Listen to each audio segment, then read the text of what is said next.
After studying this module, you shall be able to understand the dynamic stereochemistry of cyclic and acyclic systems. You will be able to explain the change in the reaction rate with respect to different stereochemistry of reactants and reaction intermediates. Let me now introduce you the dynamic stereochemistry. Dynamic stereochemistry deals with the effect of stereochemistry on the rates of chemical reactions. This involves the bond making as well as bond breaking and also the conformational transformations. It also correlates the stereochemistry of the starting reactant and the products in terms of transition state as well as intermediates. It has been recognized that the diastereomers differ significantly in their chemical reaction with respect to relative rates and sometimes the nature of the products as well. The classical stereochemistry is not appropriate to answer questions related to rate of chemical reactions. The conformational theory not only provides a logical basis of these observations, but also provides information regarding the relative reactivity of stereoisomers. To understand the relationship between the reactant and the corresponding product stereochemistry, the studies of two reactions are important. Let me tell you which type of reactions. It is stereoselective reaction and stereospecific reactions. Let us see what are stereoselective reactions. Stereoselective reactions are those reactions in which the reactant predominantly forms one stereoisomer preferentially rather than the other stereoisomers. For example, the bromination of cyclohexene gives only one product, that is trans 1,2-dibromocyclohexane as shown in the scheme given here. Addition of bromine to a double bond is an anti-addition. That means it is happening from completely diagonally opposite sides. The two bromine atoms are adding from diagonally opposite sides of the double bond. And it proceeds via the formation of a bromonium ion. Since cyclohexene exists in cis isomeric form, it cannot exist in trans isomeric form, it has to have a cis stereochemistry. So it leads to the formation of such type of an intermediate in which the front side attack, that is the top face of bromonium ion, is completely hindered and there is no formation of the cis product. Thus, this reaction is the example of stereoselective reaction. Now understand what is stereospecific reaction.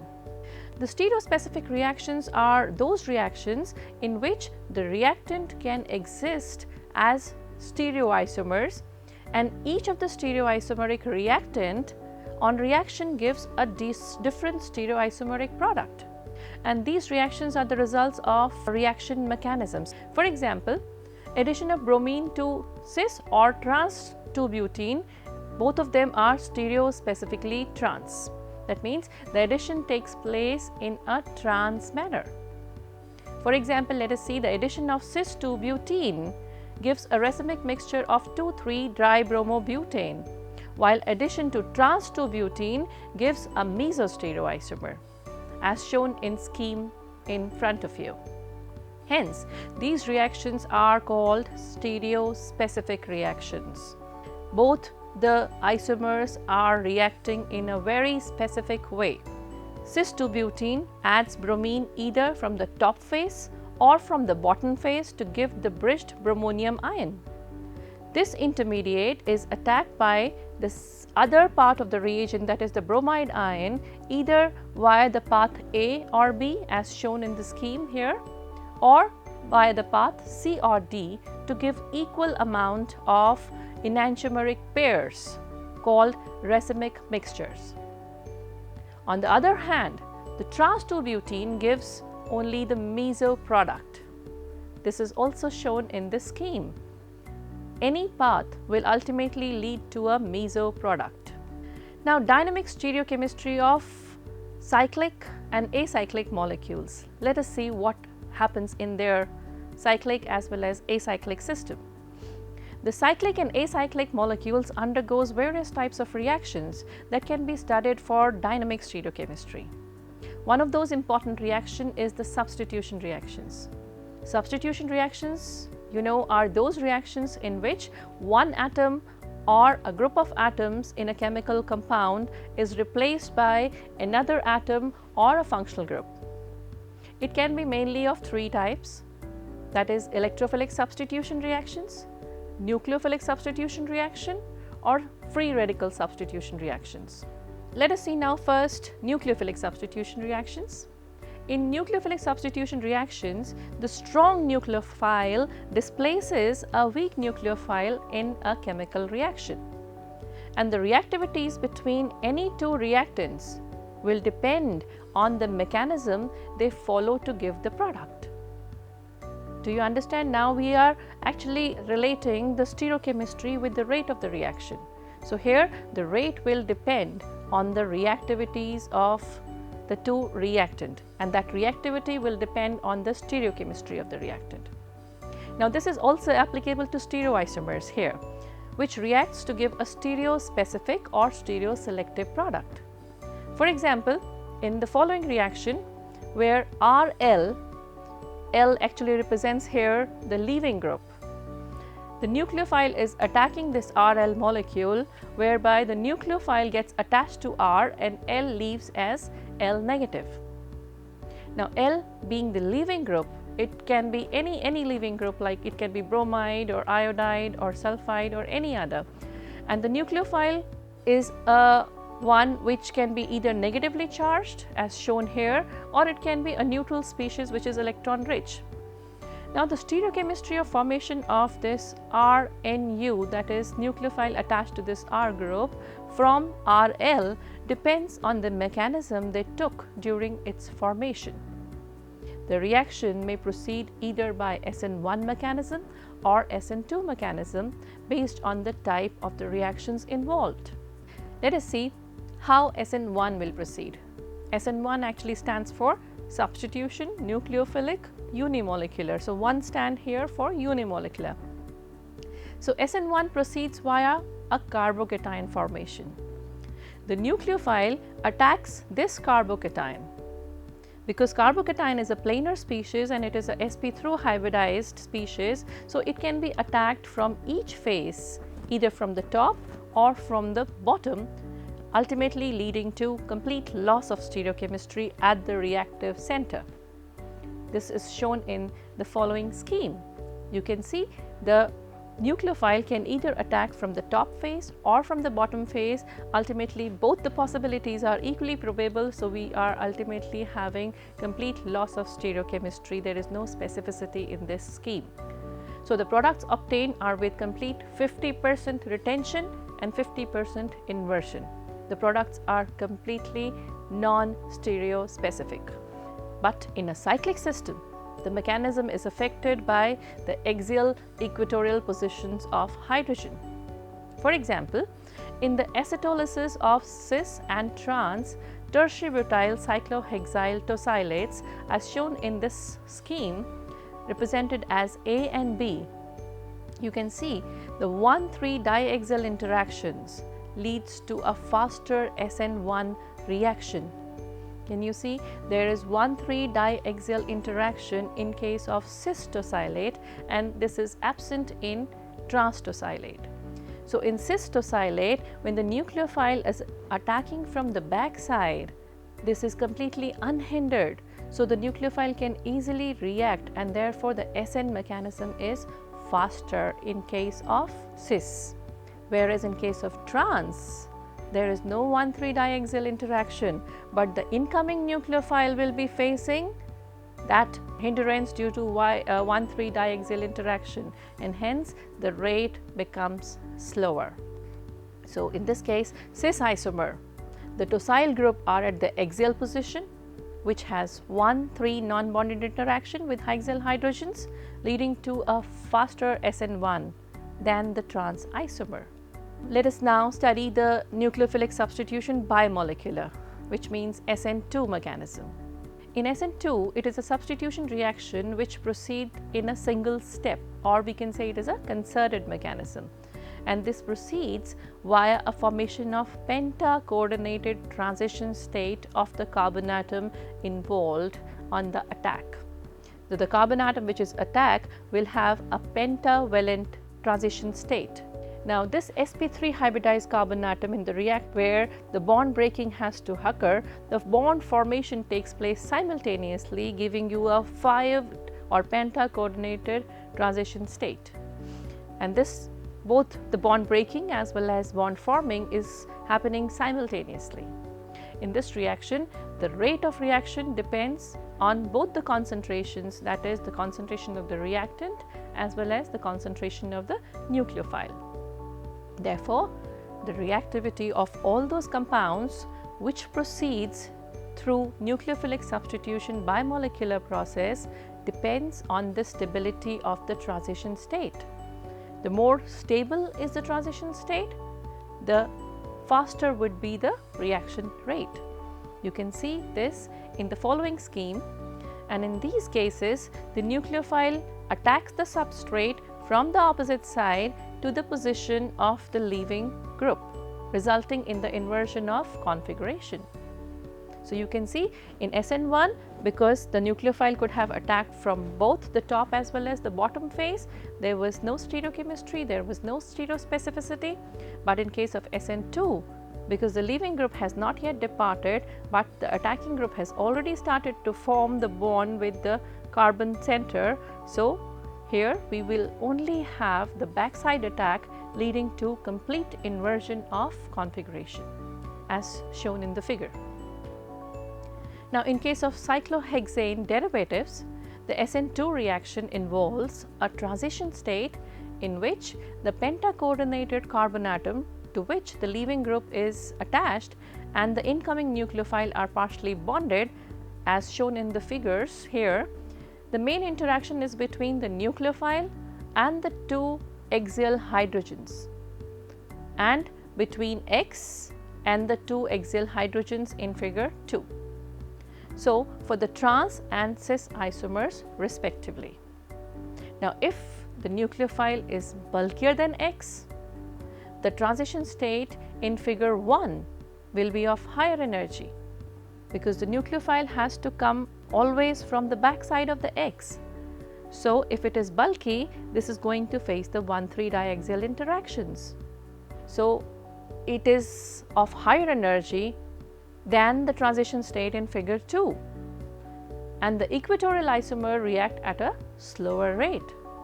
Thus, for 4-tertiary butyl cyclohexyl bromide, the cis isomer will react approximately 60 times faster than the trans isomer, because in cis isomer the nucleophile, which is bulky, is coming from an unhindered side, so it will go faster. Whereas in case of trans isomer, the nucleophile is coming from the hindered side and it is going to slow down the rate. So, the scheme has been shown with the nucleophile as the sulfide ion, phenyl sulfide ion, and the reaction is carried out in aqueous ethanol. So, phenyl sulfide ion being a bulky nucleophile will definitely have a slower rate in the trans isomer as compared to cis isomer. Most of the substitution reactions proceed either via racemization or by inversion of configuration. But there are nucleophilic substitution reactions which proceed via 100% retention of configuration. So, can you imagine how 100% retention of configuration could be achieved? Actually, this type of reaction involves 2 SN2 processes. So, one SN2 process will give you inversion of configuration, the second SN2 process will give another inversion of configuration. So, in all there will be net retention of configuration, and this happens in the process known as neighboring group participation, or in short simply the NGP. The reaction which proceeds via such type of participants has shown to have enhanced rate of reactions. For example, look at the following scheme. Here, the 5-methoxytosylates undergo acetylolysis faster than N-hexyl tosylates. and this is because of the neighboring group participation of the oxygen atom of the methoxy group. So, can you see, because the oxygen is first of all attacking on the carbon atom where the tosylate was present, so tosylate leaves, and when the nucleophile again come to that carbon atom, the methoxy oxygen goes back. So, it is a two-step SN2 processes. Inversion and inversion ultimately lead to retention of configuration. In another example, sulfur mustard, there is a compound as shown in this scheme. The sulfur mustard reacts with NaOH faster than 1,5-dichloropentane, and this also is because of the neighboring group participation from sulfur atom. As it is seen, the sulfur atom first attacks the carbon atom whereby chlorine is leaving, and then when the nucleophile attacks, the sulfur bond is again broken, ultimately leading to complete retention of configuration, and the reaction rate goes much faster. This neighboring group participation is increasing the rates of the reactions. Also, the participation of the double bond can also help in removing a leaving group. It's not only oxygen or sulfur or any other heteroatom with the lone pair, but the double bond can also help as neighboring group participation, and it aids in departing of the leaving group, but only if it is suitably oriented in favor of neighboring group participation.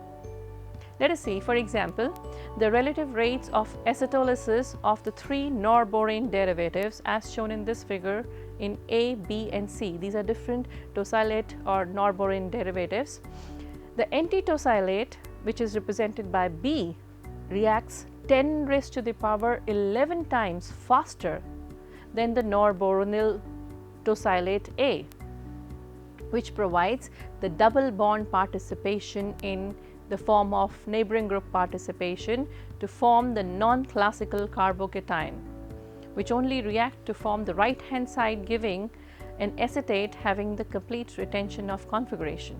So, you can see, because of the double bond, the carbocation gets stabilized, the tosylate can leave faster, as fast as 10 raised to the power 11. When there was no double bond, the reaction was much slower, and now because of the presence of double bond, this double bond is assisting the reaction by the way of neighboring group participation, and this has enhanced the rate of the reaction. Now the C part, look at the C tosylate here, there is no neighboring group participation.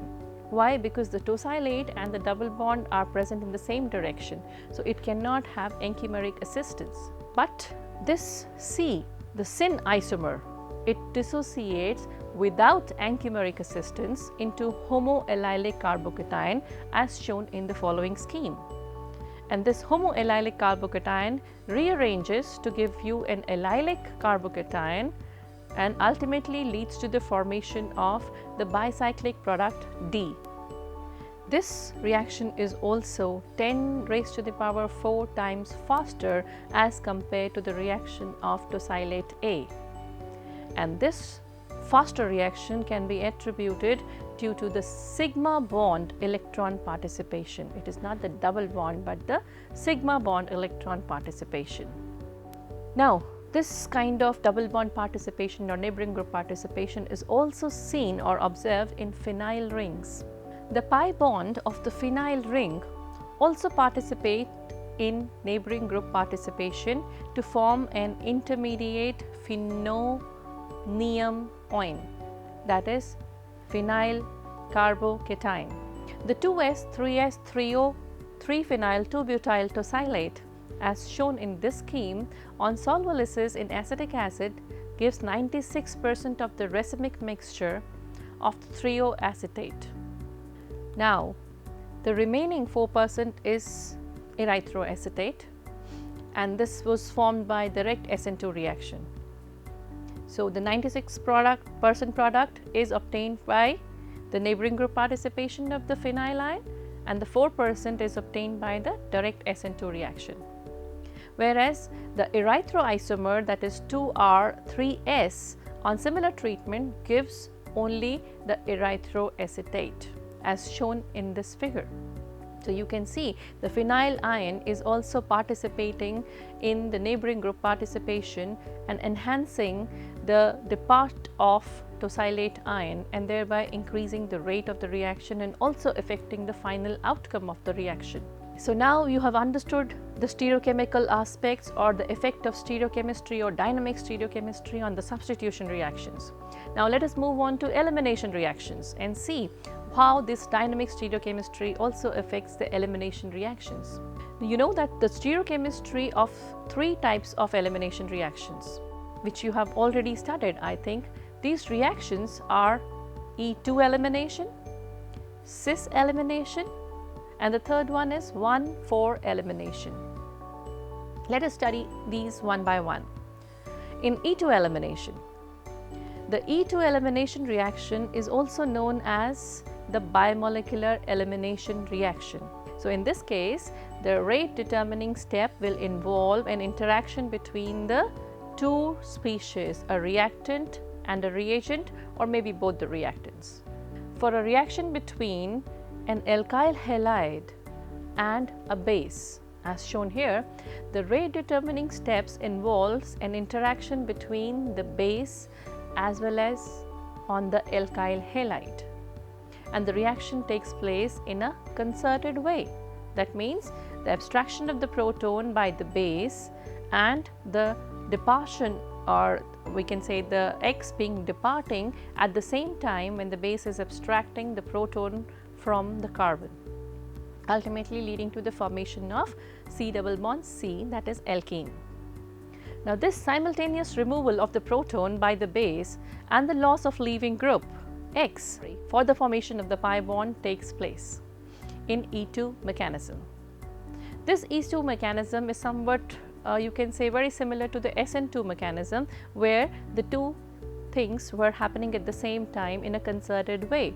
So in this case, the base is abstracting a proton in the same time or at the same time when X is leaving the carbon.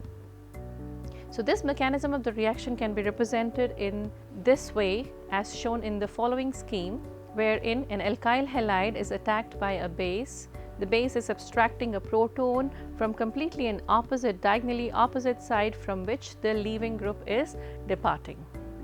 The rate of elimination here depends on the concentration of both the base, which is the substrate, and the reactant, which is your alkyl halide. And this is kinetically a second order reaction, first order with respect to substrate and first order with respect to the base.